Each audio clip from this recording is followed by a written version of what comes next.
I'd like to thank Ivan for inviting me and for all of his help, and Eloisa as well for making it possible to come down here and escape from New York City for a little while and be in a place with a much more reasonable pace of life.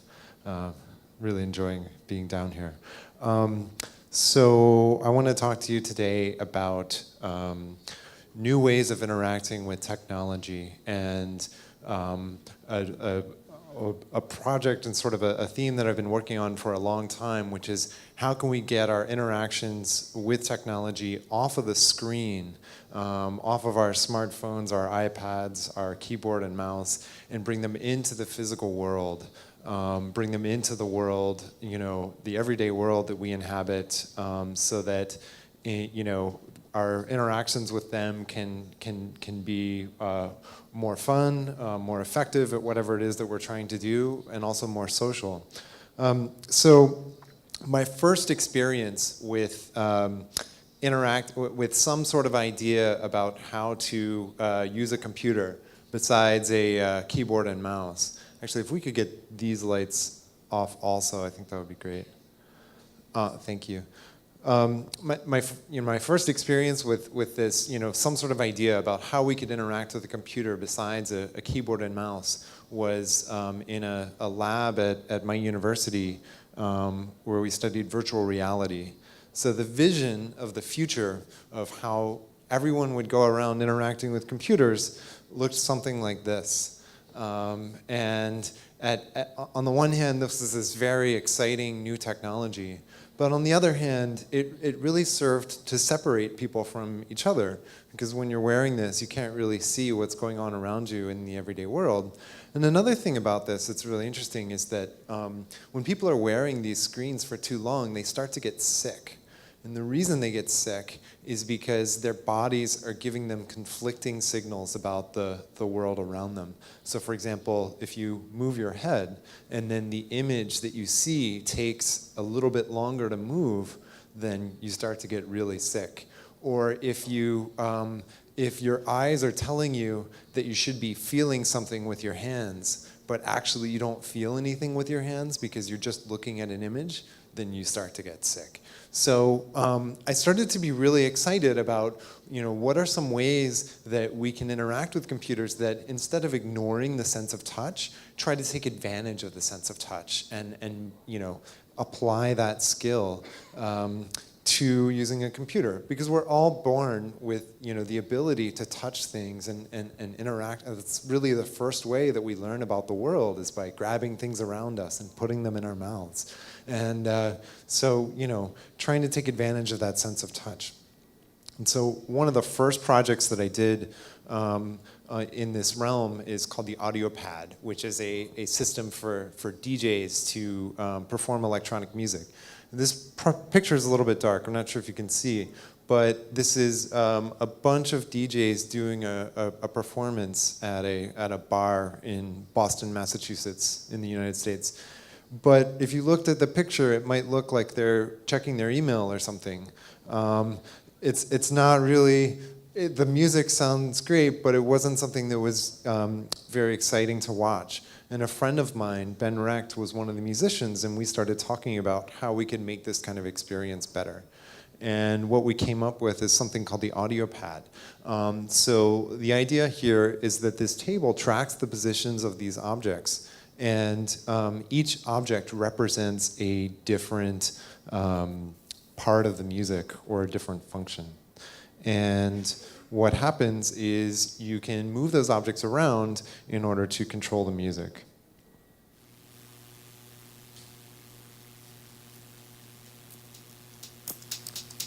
Looks like we have some sound issues here, but let me turn this down a little bit. Okay. So here we're showing each of these objects is a different audio track, and by moving the objects around, we can very quickly change between different samples. We can control the mix by moving this blue microphone object around. Now this system was originally designed for DJs to use in performances, and we started out doing a lot of that, but in the end we wound up with a system where any person could sort of walk up to it. Let me just unplug this. Sorry. Where any person could just sort of walk up to the table, and because they got immediate feedback from the surface, they understood what the interaction was, and they were able to very quickly figure it out by using trial and error. And so there are a few key things that go into this interface. One, and probably the most important, is the use of physical objects on the tabletop. So these days you see a lot of interfaces where people are using large touchscreens. And it's true that at a basic level, these interfaces are taking advantage of the sense of touch, but there's really not a lot of information that you're getting from the sense of touch in that kind of situation. You get much more if there's a physical object that you can actually grab and hold in your hand, and that object represents something. So this idea is something that we've gone on to apply to a lot of different kinds of interfaces. Another important detail here is the use of projection, video projection on top of the surface. So the input and the output from the system happen in the same physical location. Another part is that the physical objects have different shapes based on the function that they serve in the interface. Now this interface, the audio pad, was the first of its kind, and it kind of led to the development of a lot of other related interfaces, one of which you might have heard of called the React table, which kind of took this interaction approach and applied it to a broader range of musical composition. And my company also applied this idea to a lot of different areas as well. And one of them is a lot of educational applications, for example, in the context of a science museum. This is an exhibit at the Museum of Science and Industry in Chicago in the US. And basically the way it works is, again, we have a table that can track the positions of objects, and there's a periodic table of the chemical elements. And you can use, again, electronically tracked physical objects to grab elements off of the periodic table and try to bring them together to cause chemical reactions to happen. And whenever you cause a reaction, you see a video about whatever it is that you created. So in this case, we just made table salt, sodium chloride, and so you see the salt pouring out onto the table.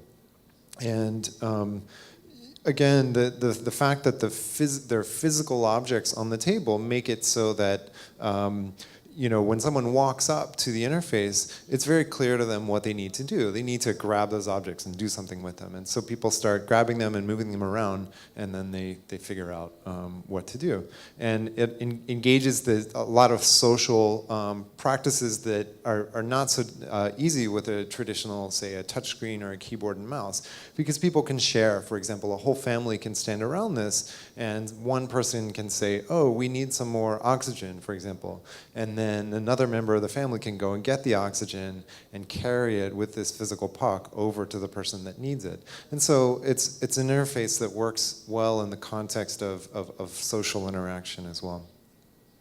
So another thing that I think is really exciting about bringing our interactions with technology out of the world of the screen and into the physical world is the ability to embrace different scales. So this is a drawing of a science museum in North Carolina, and it is a 4-story high atrium, and this blue ribbon is a sculpture that we made that's about 30 meters long, and it's called Pattern by Nature. And it shows these different abstract visualizations of different scientific phenomena, things like birds flocking, smoke and fire, the patterns on different animal skins, and this sort of thing. Now, technically speaking, this is still a screen, but the difference between this screen and a normal screen is its shape and its size. Each pixel in this screen is about 10 centimeters square. And so it's a screen that's so large that you can't actually see the whole thing standing in one place. So it's engaging your sense of proprioception, as you move your body around in order to see this whole sculpture. And this is a collaboration between myself and several other designers and engineers that I share a studio space with to kind of create this floating display in the middle of this museum. So this difference in physical scale is something that fundamentally alters the perception of the experience of watching something on the screen. This is another example. This is the gravity harp, which is built by a team of people led by Andy Cavatorta, which it's a harp, a musical instrument for Bjork's latest tour. So each of these hanging objects is a pendulum, and they swing back and forth. And each one has 11 strings, and each pendulum rotates in order to play different musical notes. And here, let's see if we have better luck this time. Oh, okay. Looks like sound is not going to happen. But you can see the motion of the pendulums. They're swinging back and forth and rotating in order to play different musical notes. And the initial design of this system was to hang very high, in the space like this. Over time, it got shrunk down to something that was more portable. But I mean, again, this kind of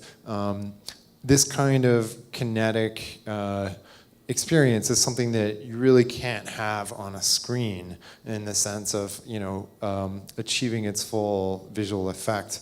And so by bringing things out into the physical world, we have a much broader vocabulary of experiences to bring to bear. Continuing on that theme of a larger vocabulary of design elements, I'd like to show some projects that I've been doing in the context of retail store windows. So this is called the water machine. So what we have here is a flat panel television screen. This is a tray full of water, and this is a mirror. And then above the mirror is a pulley that lowers a plumb bob down into the water. And so it creates ripples in the water. And those ripples, it's a little bit hard to see on this screen, but these water ripples alter the video image that you see on the mirror. And so it's causing this effect that is typically something that would be very easy to do digitally, but we're reproducing that effect in a very analog way, kind of creating this machine to kind of cause this effect to happen over and over and over again. And, trying to sort of experiment with different variations of the idea of what is the digital part of an experience and what is the physical or analog part. This is another one. So this is called the chase. So there are two pairs of shoes, a man's pair and a woman's pair. And what happens is the man slowly inches up into the woman's personal space, and then she scoots away. And this is done with magnets underneath the surface. So each shoe has a magnet inside it, and there's some electronics that controls the motion of these shoes as they move around in a circle inside the store window.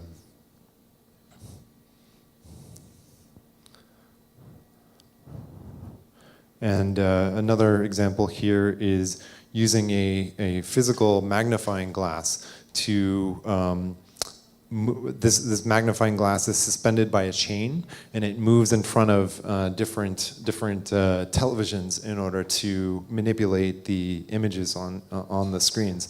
Again, this is something that would be very easy to do digitally, but it's a different effect if you know to try doing it in this very physical, very analog way.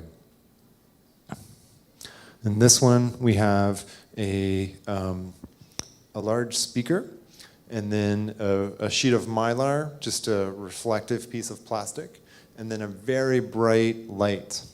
And so the light reflects onto the sheet of plastic, and then onto a rear screen.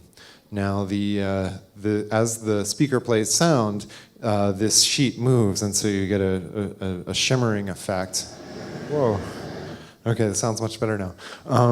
You get a shimmering effect, you know, in the window, caused by the connection of this visual effect to the sound that's being played. Let me see. Oh, unfortunately, in this clip we can't hear the sound.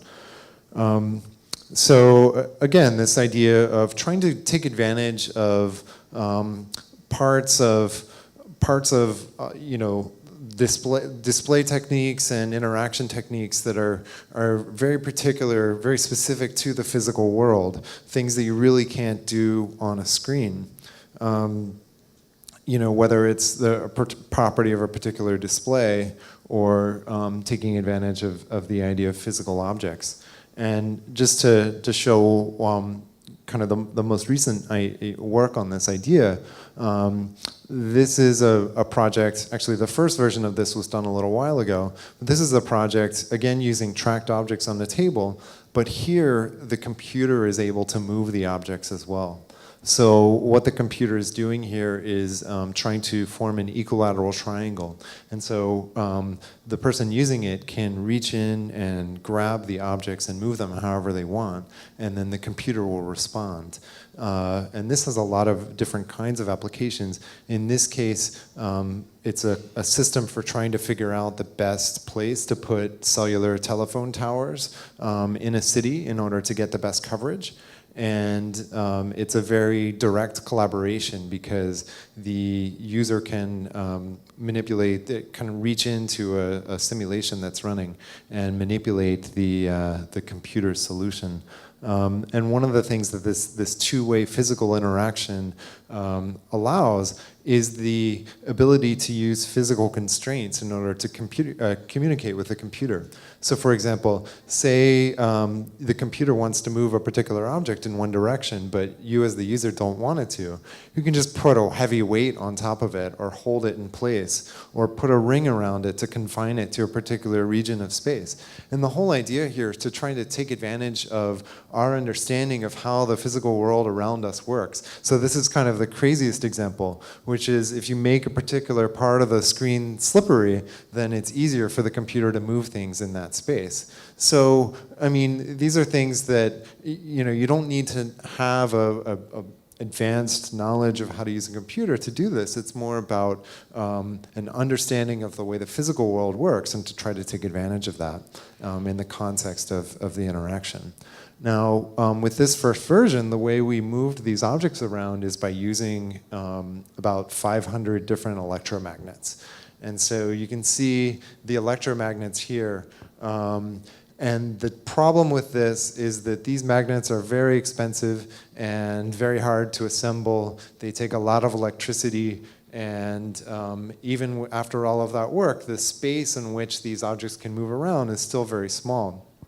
So one of the things that I'm working on now, and this is a very much work in progress, you know, just taking the first steps on this, is building little robots that can drive themselves around on any tabletop surface to reproduce this kind of interaction that you just saw using the magnets, you know, on, say, an ordinary coffee table or something like that. And one of the things that's really exciting about doing this kind of work now, and in general, the whole idea of bringing our interaction with technology more into the physical world, is that there's so many tools now that are just making these kinds of problems easier. So one example is 3D printing. We just got a new toy, a 3D printer that we've been using to experiment with for this project. And so these are some parts right out of the printer. And here is a wheel. This is one of the first things that we printed. This wheel is about 12 millimeters across. The smallest version that we could find commercially was 40 millimeters across, so that's the red one on the left. And then the smaller version that we were able to print using the 3D printer. And there are a lot of other technologies ranging from batteries to different software tools that are making all of this kind of interaction much more easy to develop and prototype with. So our goal is to get this to be something that any person who has software experience can use. As you can see, we have a little ways to go. But we're really excited about building a general purpose tool that allows people with software experience to think about applying their writing software that runs in the physical world on groups of little objects, and not just on on screens, on mobile phones, on PCs. So thank you very much. I'm really excited to be here and answer any questions that you might have later on. Thank you.